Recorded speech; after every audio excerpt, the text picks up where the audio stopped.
Well, after 41 days of gridlock tonight, a glimmer of hope in Washington. For the first time in nearly 6 weeks, the shutdown's grip may finally be loosening. Erie News Now's Washington, D.C. correspondent Brendan Scanlon live on Capitol Hill tonight. Brendan, you have been following the latest developments all weekend. What can you tell us tonight?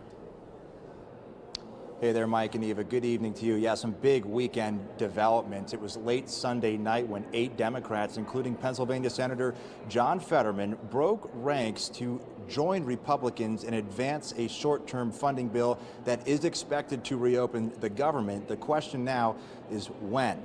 The plan itself extends funding through January and unlocks 3 longer-term spending bills, including one to fund SNAP benefits for the next fiscal year.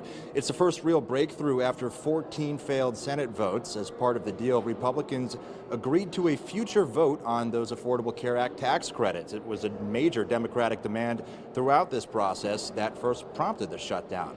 Without that extension, millions are expected to see premiums soar, and Democrats have been sounding the alarm on that for several weeks. Although Republicans agreed to a vote on those tax credits, there is no guarantee that an extension will become law. Many Democrats are very angry that those 8 members broke ranks to support this agreement because it does not include what they've been fighting for the course of over the course of 6 weeks. But those who made the deal and support the plan cited shutdown fatigue, the growing impact on their constituents, and the fact that the Trump administration, they say, is unwilling to budge. So I cannot support the Republican bill that's on the floor because it fails to do anything of substance to fix America's health care crisis. We wanted to fix it. Republicans said no, and now it's on them. I understand that not all of my Democratic colleagues are satisfied with this agreement, but waiting another week or another month wouldn't deliver a better outcome. It would only mean more harm for families in New Hampshire and all across the country.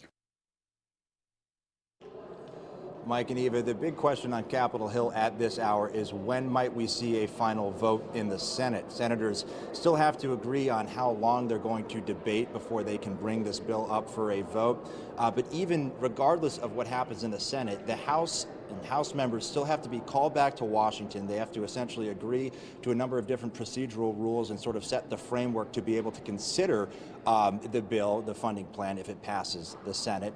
And then they have to ultimately vote on it. And that entire process can take 1 to 2 days at least. So again, we're not entirely sure when we might see a final vote from the Senate and ultimately the House, but we're keeping our eyes and ears peeled. Many are optimistic that there could be one this week. We'll be sure to keep you posted. But for now, reporting live on Capitol Hill for Erie News Now, I'm Brendan Scanlon.